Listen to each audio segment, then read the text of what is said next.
In today's episode, we will take a look at 10 things you didn't know about Guardians of the Galaxy. Probably. When the script for Guardians was being written, adding this movie to Marvel's cinema universe seemed risky.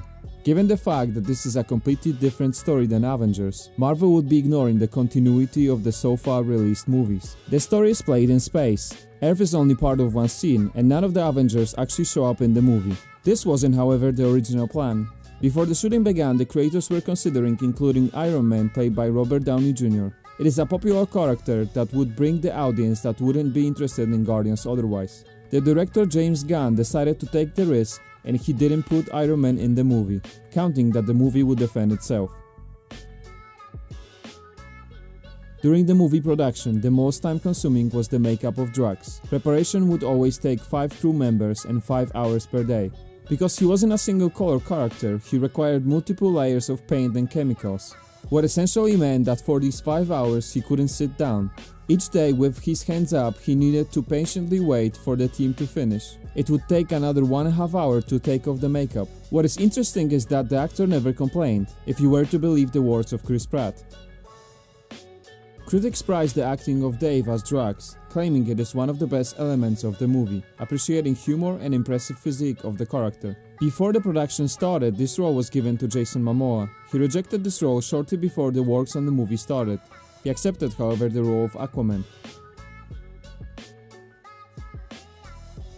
Many fans of the movie consider the dancing scene of the Little Groot as one of the best parts of the film. It went so popular that a GIF was created on its basis. Disney, seeing the enthusiasm of the fans, made a good call releasing a toy of a Little Groot. It is possible that the director James Gunn predicted this and wanted some of the fame for himself. He was the one that played the Little Groot. He recorded himself in an empty room so people won't laugh at him, and he delivered this recording to animators that used his moves to create the scene. Peter Quill's ship is called Milano, in honor of Alicia Milano, actress mainly known for sitcom Who is the Boss, a show from the 80s. Fact that Quill grew up in the 80s is fairly explicit in the movie, beginning with the soundtrack and ending up on the bright colors. Thanks to these small references, film is more vivid and dynamic. Do you remember the scene where Peter Quill looks at Gamora laying in the vacuum? He went through the space and gave her his oxygen mask. Thanks to that, he saved her life and came back to the ship fast enough so that both of them could survive. This scene is considered to be the least realistic moment of the whole movie. It is worth noting here that this is a film where a talking tree and a killer raccoon are best friends. NASA, having nothing better to do, confirmed that this is indeed possible and Quill could actually survive in the vacuum for a couple seconds.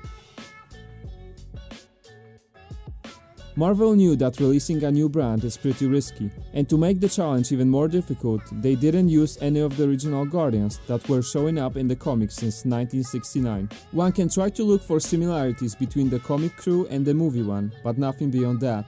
None of the main comic characters show up on the screen. First actors that were offered the Rocket voice role were Jim Carrey and Adam Sandler, some of the most famous comedy actors in previous years. Today, they don't show up in the cinemas that frequently anymore.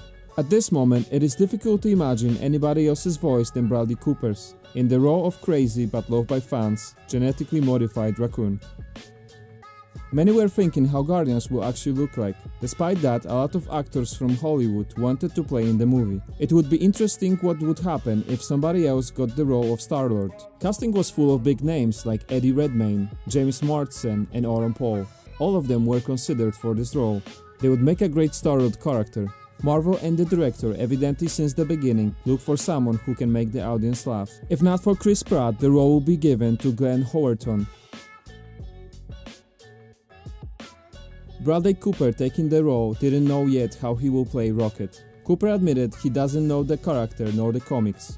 They were considering if the actor should try the British accent or should he talk with his. It is hard to tell what accent we hear in the final version.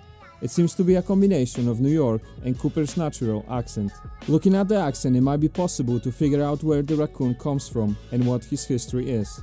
Maybe we'll get to know him better in the movie's sequel, because so far Marvel did not reveal a lot about Rocket's past. In today's episode, that's all. If you liked the video, don't forget about the rating and the comment. Remember to subscribe using the button below. See you in the next episode.